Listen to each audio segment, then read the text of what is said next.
Betejë e Bedrit, nga jeta e të dërguarit Muhammed a.s. I dërguari tani rreshtoi ushtrinë e vet dhe kaloi përpara çdo njërit nga të tjerët për t'i dhënë zemër drejtuar rreshtat duke mbajtur një shixhet në dorë. "Qëndro në rresht, Savad", I tha ai njërit prej ndihmësve, që ishte shumë përpara, e bëri një shpim të lehtë në bark me shixhetën e vet. "O I dërguari I Zotit, më lëndove", tha Savadi. "E Zoti të ka dërguar me të vërtetën dhe drejtësinë, dhe ai kthema hakun." "Merre", I tha I dërguari duke nxjerr barkun e duke ia dhënë shixhetën e vet. Me çrast, Savadi u përkul dhe vulosi një puthje ku ishte haku I tij të vendoste majën e shixhetës. "Ç'të bëri të veproj kështu?" I tha I dërguari. Ai u përgjigj: "O I dërguari I Zotit, ne jemi përballë asaj që sheh, dhe dëshirova që në çastin tim të fundit me ty të ndodhte kështu. Lëkura ime të prek të tënden." Dhe I dërguari u lut për të dhe bekoi. Kureshët tani kishin vendosur të bënin përpara. E parë përmes dunave vazhduese. Ushtria mekase duke shumë e vogël se ç'ishte. Por I dërguari ishte plotësisht I vetëdijshëm për numrin e tyre të vërtet dhe pabarazinë e madhe mes dy ushtrive dhe u kthye në streha me Ebu Bekrin e u lut për ndihmën që Zoti I kishte premtuar. Atij erdhi një kotje lehtë dhe kur u zgjua tha: "Gazmendu Ebu Bekr, ndihma e Zotit të ka ardhur. Këtu është Gjibraili dhe në dorën e tij është freri, I një kali, të cilin po udhëheq dhe është I armatosur për luftë." Në historinë e arabëve, shumë betejë janë shmangur në çastin e fundit, madje edhe kur dy palët ishin të rreshtura përballë. Por I dërguari ishte tashmë I sigurt se betejë do të zhvillohej dhe se ky grup I frikshëm ishte një ndër dy palët që ishin premtuar. Hutët e dinin gjithashtu se kërdia ishte tashmë afërt dhe ishin vënë qysh tani në pritje të kufomave të vrarëve, ku disa vërtiteshin lart, ndërsa të tjerët ngriheshin mbi shpatët shkëmbore në prapavi të së cilës ushtri. Për më tepër nga lëvizjet e kureshëve ishte qartë se ata po përgatiteshin për sulm. Ata tashmë ishin pranë dhe ishin dalur afër cisternës që I kishin bërë muslimanët, duke me gjasa që lëvizja tyre parë do të ishte zaptimi I saj. Esbedi I Magzhumeve kalëroi përpara të tjerëve me qëllim të qartë për të pirë. Hamzai doli të ndeshej me të e I dha një të goditur që ja cëptoi njërën këmbë në gjuhë dhe një tjetër që vrau. Atëherë Utba, të cilin e diqnin ende talljet e Ebu Xhelit, doli nga rreshti dhe sfidoi për dy luftim. Dhe për nderin e mëtejshëm të familjes, vëllai I tij Shejba dhe I biri Velidi dolin përpara nga secila anë e tij. Sfida u pranua menjëherë nga Avfi I klanit Nexjar të Hazrejeve, që kishte qenë një prej 6 ndihmuesve të parë që I kishin dhënë besën të dërguarit, dhe bashkë me Afin doli përpara vëllai I tij Muavidi. Pikërisht më hallën e tyre në Medinë kishte zgjedhur Kazvaja si ndalesë të fundit të hijretit. I treti që pranoi këtë sfidë ishte Abdullah ibn Revahe, I cili kishte sfiduar prjesin e tij Ibn Ubej, duke I thënë fjalë mirëseardhjeje dhe rehatim të dërguarit. "Kush jeni ju?" thanë sfiduesit. Kur burrat u përgjigjen, Utba tha: "Jeni fisnik e të ngjajshmit tanë, por nuk kemi gjë me ju. Sfidën e keni vetëse me burrat e fisit tonë." Atëherë kasneci kurejshëve thiri: "O Muhammed, nxirr na të barabartit tanë nga vetë fisi ynë." I dërguari nuk ishte synuar gjë tjetër, por zelli I ndihmuesve e kishte pararendur. Tani u kthye familjes së tij sepse ishte detyrë e tija, mbi të gjithë që të nisnin betejën. Si duesit ishin dy burra të pjekur dhe një i ri. Dil o Ubejde, tha ai. Dil o Hamza, dil o Ali. Ubejde ishte burri më i vjetër dhe më me përvojë ushtrisë, një nip i Mutalibit, dhe ai u vu përballë Utbes, ndërsa Hamzai përballë Shejbes e Aliu përballë Velidit. Duelet nuk ishin të gjata. Shumë shpejt Shejbe dhe Velidi u shtrin për tokë të vdekur, ndërsa Hamzai e Aliu nuk u prekën. Por në çastin kur e hodhi Utben për tokë, Ubejde mori prej tij një të prerë me shpatë që i coftoi njërën këmbë. Ishte 3 luftim, 3 kundër 3-ve, kështu që Hamzai e Aliu i kthyen shpatat mbi Utben, e Hamzai dha goditjen vdekjeprurëse. Pastaj e mbajtën kushëririn e plagosur në kamp. Ai kishte humbur një sasi vdekjeprurëse, gjaku dhe palca po i rritë nga cungu i këmbës. Kishte vetëm një mendim. A nuk jam dëshmor, o i dërguari i Zotit, tha ai teksa profeti po afroi. Më të vërtet je, ju përgjigj ai. Qetësia të ndosur mes dy ushtrive u thye nga titulli i një shigjete Kurejshe dhe një i liruar i Omerit ra për toke, i plagosur për vdekje. Një tjetër shigjet shpoi fytin e Haridhes, një të riu Hazreq tek pinte të Qisterna. I dërguari tani u thiri të tijeve. Pasha atë që ja ka shpirtin e dorë Muhamedit, nuk vritet kush sot duke luftuar ndaj tyre me shpresë të paklëkundur për shpërblimin e vet, duke bërë përpara e jo duke u tërhequr që Zoti të mos e fus drejt e në xhenet. Fjalët e tij ju përcollën atyre që nuk ishin aqafër se t'i dëgjonin. Omeri i klanit Selime të Hazregjeve kishte një grusht hurma që po i hante. Çudi e çudive, thiri ai. Nuk pas ka asgjë më smeje e hyrjes time në xhenet, përveç që këta njerëz të më vrasin. E si flaku hurmat, e vuri dorën në shpatë në gatishmëri, të zjarrt për urdhër. Afi po qëndronte pranë të dërguarit, i mërzitur që kishte humbur derin e sfidës, të cilën kishte qenë i pari ta pranonte, dhe ju kthye atij e tha: O i dërguari i Zotit, ç'është ajo që bën Zotin të qesh me gëzimin me robin e tij? Menjëherë erdhi përgjigja. Kur zhytet pa parazmor në mesin e hasmit, dhe afi filloi të zhvishte parazmorën metalike që mbante, ndërsa i dërguari mori një grusht guralecësh dhe duke i bërtitur kurejsheve, u shpërfytyrofshin ato fytyra. I gjuajti guralecët drejt tyre.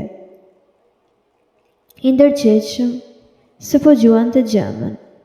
Pastaj dha urdhër për sulm. Britma për luftë që kishte sajuar për ta. Jamen Shur Amit gjëmoi nga çdo fyt, teksa burrat u vërsulen si dallka. Afi pa parazmor e Umeri ishin ndër të parët që takuan armikun dhe të dy luftuan gjersa u vranë. Vdekjet e tyre të Ubejdes dhe 2 të vrarëve nga shigjetat e ngritën numrin e dëshmorëve në 5. Vetëm 9 të tjerë do të vdisnin atë ditë në mesin e besimtarëve, ndër të cilët edhe Omeri tjetër, vëllai i vogël i Sadit, të cilin dërguari kishte dashur ta çonte në shtëpi. Nuk gjuajte ti, kur gjuajte, po Zoti. Këto fjalë ishin pjesë e shpalljes që erdhi fill mbas betejës. Guralecët nuk ishin shpërfaqja vetme e forcës hyjnore që rrinte nga dora e të dërguarit atë ditë. Një çast kur qëndresa kurejsheve ishte më e forta, një besimtari ju thye shpata në dorë e mendimi I parë I tij ishte të shkonte t'i kërkonte të dërguarit një armë tjetër. Ishte Ukashej, një I afërm I familjes së Gjashit. I dërguari I dha një kopaqe druri e I tha: "Lufto me këtë, Ukashesh." Ai e mori dhe e vringëlloi, e në dorën e tij ajo u kthye në shpatë të gjatë të fortë e vetuese. Ai luftoi me të deri në fund të betejës së Bedrit dhe në të gjitha betejat e tjera të të dërguarit, dhe ajo u quajt El Av, që do të thotë ndihma hyjnore. Kur morën urdhër për sulm, besimtarët nuk sulmuan vetëm, siç e dinte mirë I dërguari, sepse kishte marrë premtimin. Do t'ju ndihmoj me 1000 prej engjëjve, trupa mbi trupa. Dhe engjëjt kishin marrë një mesazh hyjnor. Kur Zoti yt u shpall engjëjve: "Padyshim, unë jam me ju, ndaj forcojini besimtarët. Unë do të lëshoj lemërinë e zemrat e ju besimtarëve. Ju duhet t'u hiqni krenat dhe t'u goditni çdo gisht." Këtë prani të engjëjve e ndjen të gjithë, besimtarët si fuqi e jo besimtarë, si lemëri, por prania tyre që e shikueshme dhe e dëgjueshme, vetëm për disa e në shkallë të ndryshme. 2 burra të një fisi fqinj arab kishin shkuar në maje të kodrës të shihnin si ishte puna dhe të merrnin pjesë.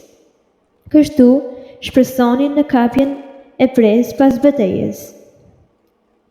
Një reu kaloi përsipër e mbushur me hingëllimin e hamshorëve dhe njëri nga burrat vdiq në vend. Zemra e tij plasi nga frika, tha ai që mbjetoi për ta treguar, duke gjykuar nga që ishte ndjerë zemra vet. Njëri nga besimtarët po ndiqte dikë nga pala armike dhe koka e tij fluturoi nga supët para se ai ta mbërrinte. E qelluar nga një dorë e padushme, të tjerët patën shikime të shkurtra të engjëjve që nganin kuaj thundrat e të cilëve nuk e preknin tokën asnjëherë. Tu dhe hequr nga Gjibraili që mbante një turban të verdhë, ndërsa turbanet e engjëjve të tjerë ishin të bardhë, njëri skaj të cilëve lihej të valëvitej pas. Kurejshet u shpartalluan krejtësisht shumë shpejt dhe detyruan t'ja mbathnin. Vetëse në grupet e vogla aty ku engjëjt nuk ishin kaluar. Në njërin prej këtyre Ebu Xheli po luftonte me egërsi të pazbutur, gjersa Muadhi vëllai I Abfit e preu tokën për tokë. Atëherë Ikrime, djali I Ebu Xhelit, goditi Muadhin dhe ja preu krahun rreth e shpatulles. Muadhi vazhdoi të luftonte me krahun e mirë, ndërsa tjetri varej qalueshëm nga lëkura vet në anë, por kur dhimbja u bë e padurueshme, ai u kërruz dhe duke vënë këmbën mbi dorën e vdekur, u ngrit beftas. Shqeu gjymtyrin barë dhe vazhdoi ndjekjen e armikut. Ebu Xheli ishte ende plot jetë, por Muavidhi, vëllai I dytë I Avfit, e njohur të shtrirë atje, e I dha një goditje që e la të vdiste. Pastaj Muavidhi vazhdoi dhe u vrasi Avfi. Shumica e kurejshëve ikën, por një 15 syresh ishin plagosur për vdekje, ose ishin vrarë një herësh në betejë, apo ishin bërritur dhe mbytur tek ja mbathnin. Gati po aq u morën robër. I dërguari u kishte thënë shoqëruesve të tij: "E di që burrat e bijeve të Hashimit janë nxjerrë përpos vetes, pa kur farë dëshire për të na luftuar." Dhe ai përmendi me emër disa prej atyre që u duhej kursyer jeta nëse kapeshin. Por shumica e ushtrisë së tij ishin gjithsesi më tepër për mbajtjen e tyre si robër për shpërblesë se sa t'i kalonin në shpatë. Duke qenë se ua kalonin së tepërmi në numër, besimtarëve mundësia e grumbullimit dhe kthimit të kurejshëve e luftim duhej marrur parasysh. ende. Dhe i dërguari u bind të tërhiqej në strehën e tij me Ebu Bekrin, ndërsa disa ndihmues mbanin roje. Saad ibn Muadhi ruante të hyrja me shpatë të zhveshur dhe kur bashku luftëtarët e tij filluan të sillnin robërit në kamp, i dërguari u habit nga shpreha e mosmiratimit të fortë në fytyrën e tij.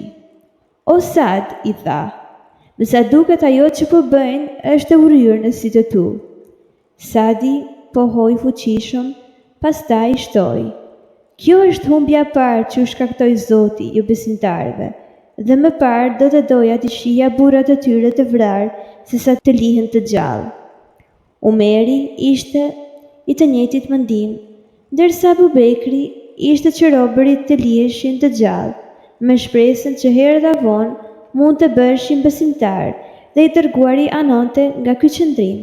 Por me vonë atë ditë, kur u kthye te streha, Umeri e gjeti të dërguarin dhe Ebu Bekrin në lot për shkak të një shpatjeje që kishte ardhur. Nuk i takon një i profetit të mbaj robër gjersa të ketë bërë therrje të madhe në tokë. Ju do të dëshironit për vete përfitimet e kësaj bote, ndërsa Zoti do të dëshironte për ju ahiretin, e Zoti është fuqiplot i urtë.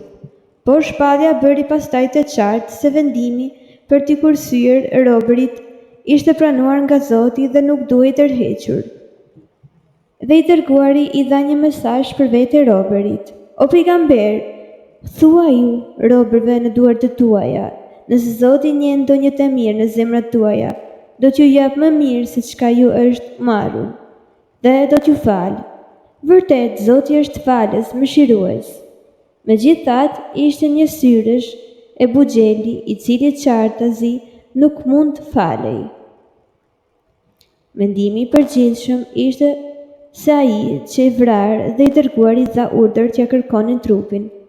Abdullah ibn Masudi doli sërish në fushë betejë dhe kërkoi gjersa e gjeti njerion që kishte bërë më shumë se kushdo tjetër për të trazuar urrëtitjen ndaj Islamit ndër banorët të Mekës. Ebu Xheli kishte aq jetë sa për të njohur armikun që i rrinte mbi krye. Abdullahu kishte qenë burri i parë që kishte kënduar Kur'an me zë përpara çapes, dhe Ebu Xheli i kishte dhënë një goditje të rëndë duke plagosur në fytyrë, sepse ai ishte thjesht një bashkëfederues i Zuhrejve, i varfër bile ku e ama kishte qenë skllave. Abdullahu tani e vuri këmbën mbi qafën e Ebu Xhelit, i cili tha, lartë vërtet jenë ngjitur o çoban i vogël. Pastaj e pyeti se nga cila anë kishte fryrë fati i luftës atë ditë, duke në kuptuar se herën tjetër do të frynte në drejtim të kundërt. Zoti dhe i dërguari fituan, u përgjigj ai. Pastaj ja preu kokën dhe ja çoi të dërguarit. Ebu Xheli nuk ishte prijesi vetëm Kurejsh, që u vra pasi luftimi kishte mbaruar. Abdurrahmani ibn Avfi po mbante parzmoret metalike që kishte marrë pre dhe kaloi pranë të bërshmit Umeje, i cili kishte humbur kalin dhe nuk aratisej dot. Me të ishte i biri Aliu, të cilin e mbante për dore. Umeje i thiri mikut e tij të dikurshëm. Merr rob, se unë vlej më shumë se parzmoret metalike. Abdurrahmani u pajtua dhe duke hedhur parzmoret për toke, e mori atë dhe të birin për dore. Por teksa po e çonte drejt kampit, Bilali i pa dhe e njohu pronarin dhe torturuesin e tij të dikurshëm. Umeje thiri ai. Kreu i mosbesimit, mos jetofsha në shpëtoft. Abdurrahmani protestoi i indinjuar si ishin të kapurit e tij, por Bilali e përsëriti britmen e tij. Mos jetofsha në shpëtoft. Apo më vën vesh o t'jali nënës së zezë, tha pengmarrësi i tërbuar. Me qras Bilali bërtiti me tërë fuqinë e zërit që i kishte siguruar vendin e muezinit. O ndihmues të Zotit, kreu i kufrit, u me je. Mos jetofsha në shpëtoft. Njerëzit filluan të vinin nga të gjitha anët duke rrethuar ngushtë Abdurrahmanin dhe dy të kapurit e tij. Pastaj u ngrit një shpatë dhe Aliu u godit për toke, por nuk u vra. Abdurrahmani e lëshoi dorën e atit. Ik vet, i tha. Po ikje nuk ka, se pasha Zotin s'kan që të bëj. Duke shtyrë me një anë, burrat ju afruan robërve me shpatat e tyre dhe u dhan fund të dyve. Abdurrahmanin e kishte zakon të thoshte me vonë. Zotje me shirov Bilalin, humba parzmorët metalike dhe ai mi mori 2 robërit. I dërguari dha urdhra që trupat e të gjithë jo besimtarëve të vrarë në betejë të hidheshin në një grop, dhe kur trupi i Utbes po tërhiqej i zvarr drejt saj, fytyra e birit e Hudhaife, Uzbe, e u mbush me pikëllim. I dërguari u prek për të e i dha një vështrim dhimbshërie. Me qrast e Hudhaife tha: O i dërguari i Zotit, nuk është se vë në pikpyetje urdhrin tënd për tim atë vendin ku e hodhën, por e njihja si njeri të këshillës së urtë, vetë përmbajtjes dhe virtytit, dhe pa të shpresuar se këto cilësi do të shpjeni në Islam, dhe kur pash që kishte gjetur dhe kujtova gjendjen e mosbesimit në të cilin e kishte vdekur pas shpresave të mia për të, kjo me trishtoi.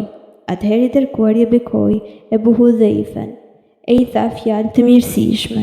Paqja e qetësia e kampit u prishin shpejt nga zëra e zemrimit të ngritur, sepse të mbeturit pas për të ruajtur të dërguarin kërkonin hise të presë, ndërsa ata që kishin ndjekur armikun dhe kapur robërit e armët nuk dëshironin të hiqnin dorë nga çfarë kishin marrë me duart e tyre, por para se i dërguari të kishte kohë të rivendoste harmoninë duke urdhëruar shpërndarje të barabartë të presë. Efekti dëshiruar u arrit më thjesht dhe më shpejt nga një shpallje. Tash të pyesim për prenë e luftës. Thuaj, preja luftës është për Zotin dhe të dërguarin. Kështu që i dërguari urdhëroi që gjithçka që ishte hapur përfshi robërit të mblidhej tokë e të mos konsiderohej më si pronë private dikujt.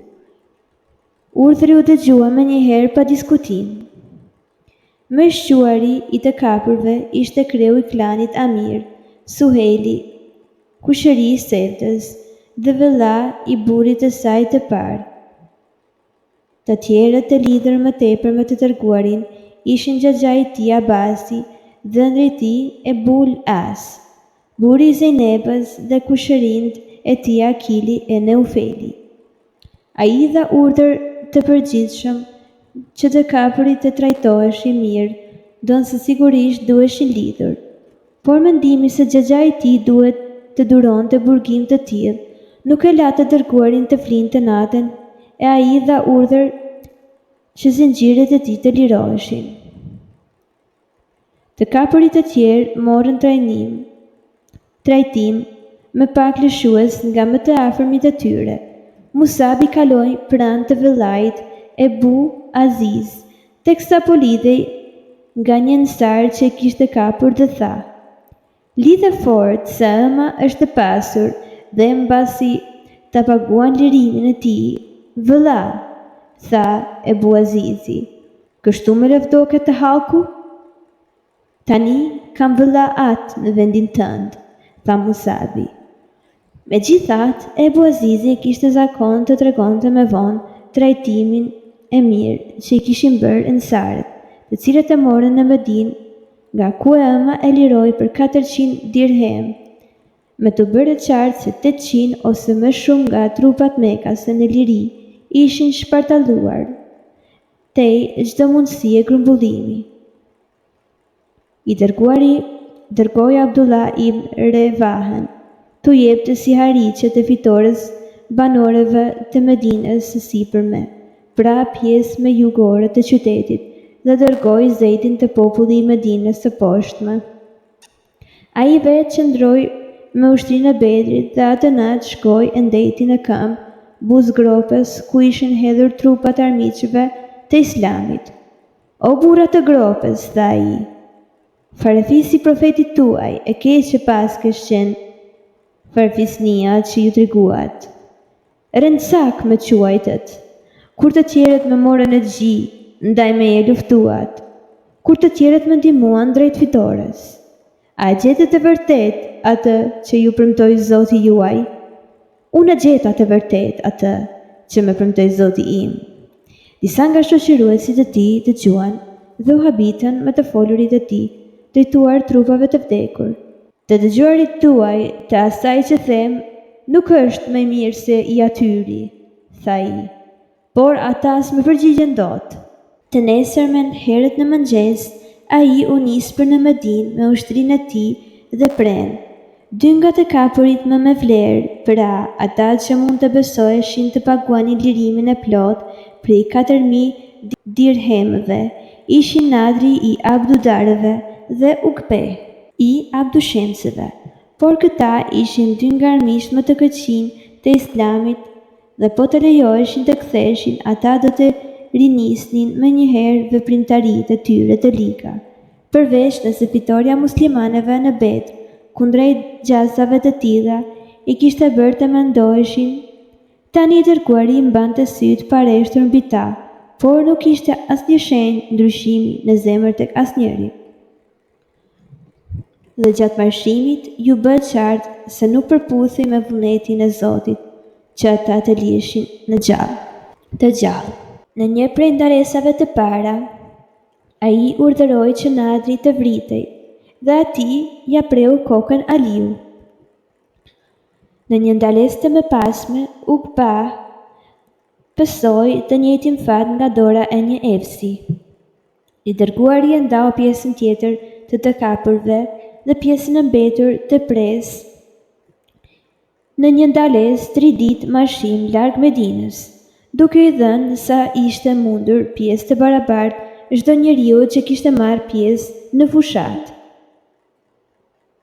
Ndërkaq, Zeidi dhe Abdullah ibn Revahe kishin mbërritur në Medinë dhe pati gëzim të madh mes të gjithëve, përveç shifutëve dhe hipokritëve. Por Zeidit ju dhan lajme të hidhura në këmbim të sihariqeve.